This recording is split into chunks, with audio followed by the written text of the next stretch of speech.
Bakunzi ba Horikana TV, n'umunezero kandi gusubira guhura namwe ngo tuganire ijambo ry'Imana. Ariko imbere ko dutangura kuganira reka dusenge. Nta kindi ukwiriye muremye w'ijuru n'isi atari gushimwa n'abo waremye.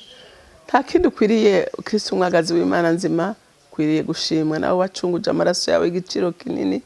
Nta kindi ukwiriye mpemu yera atari gushimwa nabo ushigikira buri munsi, kuko ari wewe nkomezi twahawe, niwe bushobozi twahawe, niwe mwigisha twahawe, niwe murezi. Butatubwerana mukorera mu Mana imwe, ahaye ikaze n'akari muri iki gikorwa.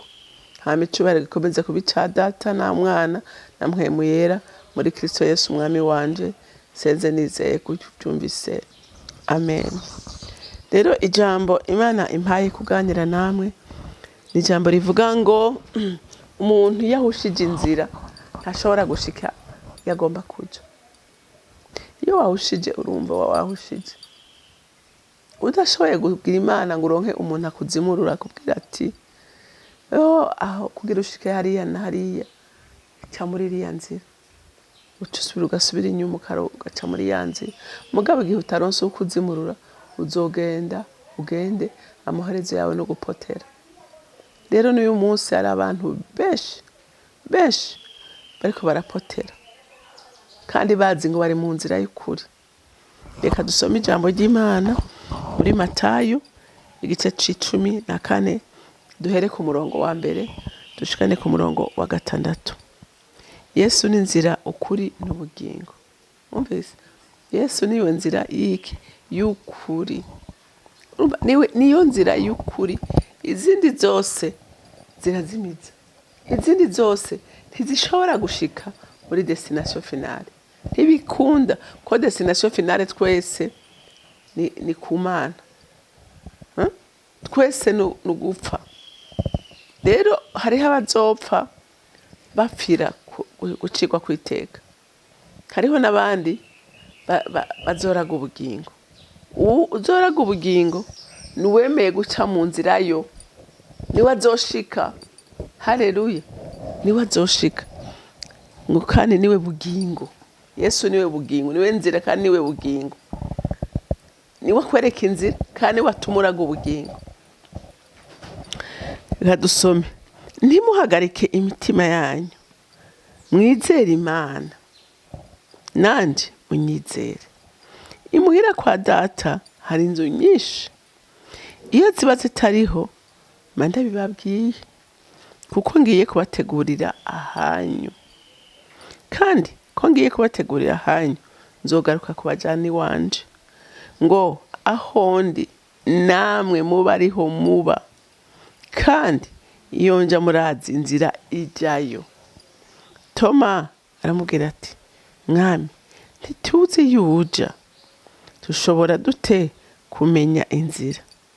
Yesu aramubwira ati, ni jewe nzira, ukuri n'ubugingo. Nta ushika kuri Data ntamujanye. Amen. Urumva? Yesu ariko arabwira abigishwa biwe ko agira asubire kwa se, igihe ciwe cyo kugenda kigeze. Murumva ntibabura guhangayika. Ntibabura guhangayika kubera Yesu bari babanye igihe. Yesu bakabona ibikorwa vyiza akora, bakabona ibitangaza akora. Yesu umva yarabashigikiye. Urumva bari bumva bogumana nawe. Rero nawe acarababwira ati, mbere ndababwira ati, nimureke guhagarika imitima. Nimureke. Nta na kimwe. Nta gitebwo bakihari. Ati nimutekane. Ati gusa ico basaba ni kimwe, nuko munyizera gusa. Ati bindi nta ngorane. Mwe nimwanyizera muba amahoro. Ibisigaye biroroshe. Ibisigaye nigenda bitunganya. Ati ikibazo gikomeye ni ukutanyizera. Ariyo jambo nawe ngomba ndakubwire muntu w'Imana uri kuranyumva. Iryo Yesu yabwiye abigishwa biwe, iryo nanje ariko ndakubwira.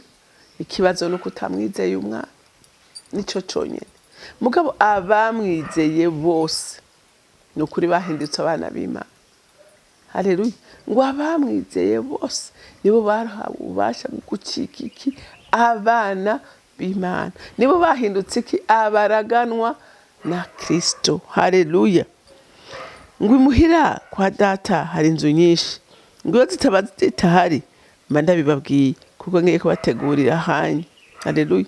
Yesu arababwira ati rero nimutekane, ati umuntu wese anyizeye arahiriwe kuko arafise inzu yiwe mu ijuru, arayifise, ati kuko kwa data hariyo amazu menshi menshi, ati rero umwe wese ngiye kumutegurira iyo azoshikiramo.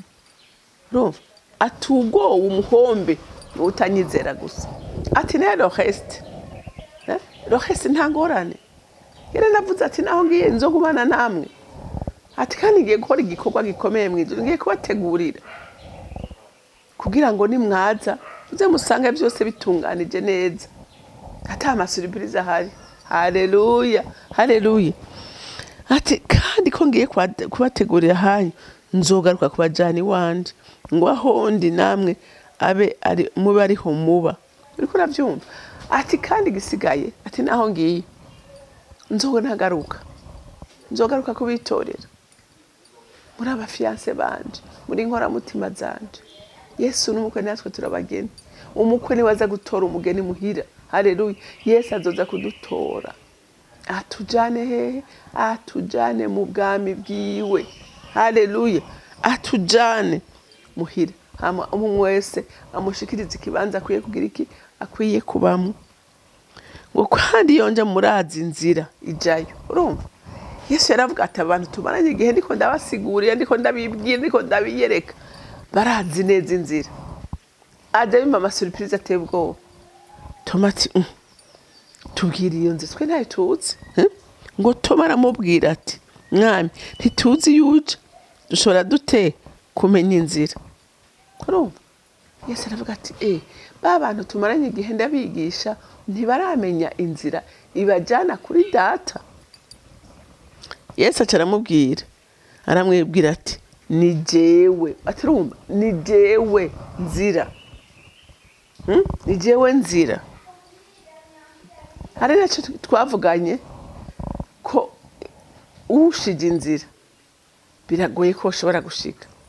Rero biragoye ko umuntu yovuga ngo azimana atazi inzira imushikana ku Mana. Inzira zishikana ku Mana ya mbere ni ukwizera Kristo, haleluya. Ni ukwizera Kristo ko ari we Imana yatumye kugira ngo yimenyekanishe mu bantu bayimenye, haleluya haleluya. Ngo Yesu aramubwira ati ni jewe nzira, ukuri nako ni ukuri, ni iri jambo, ijambo ry'ukuri ni iri. Yesu niwe nzira, ijambo naryo ni ukuri nako ni jambo, haleluya. ngo n'ubugingo, urumva, n'ubugingo niwe aduha ubugingo, urumva, niwe aduha ubugingo. ngo ntawe ushika kuri data ntamujanye. Kandi ibyo Yesu yabivuze, data yabivuze kuva kera, kuva mu itongo niho yavuga iri sezerano. Rero nico gituma rimwe na rimwe natangara, kuko n'abandi bari mu yandi madini bizera isezerano rya kera, isezerano ry'uguzotanga Kristo umucunguzi w'isi ryatangiwe mu itongo muri Ancien Testament. Rero ukaca wumva yuko hari bundi bushobozi bw'umwiza bugwanya abana b'Imana kumenya ukuri, kuko uravye mu isezerano rya kera usanga amajambo menshi, ubuhanuzi bwinshi bwavuga kuri Kristo. N'abantu tugenda tubona aba personage bo muri Ancien Testament kenshi bavuga Kristo. Rero ukacabona ingene Satani huma amaso abantu ntibamenye ukuri kw'ijambo, ntibamenye ko ukuri kuri muri iri jambo kuvuga Kristo, kandi Kristo akaba ari we bugingo, kandi akaba ari we nzira izodushikana ku Mana. Nta wundi numwe azoshobora kugushikana ku Mana atari we. Rero icyo ndakwifuriza muntu w'Imana no kumenya inzira y'ukuri. Ndazi ko nta muntu numwe atifuza kuzora gw'ijuru, nta numwe.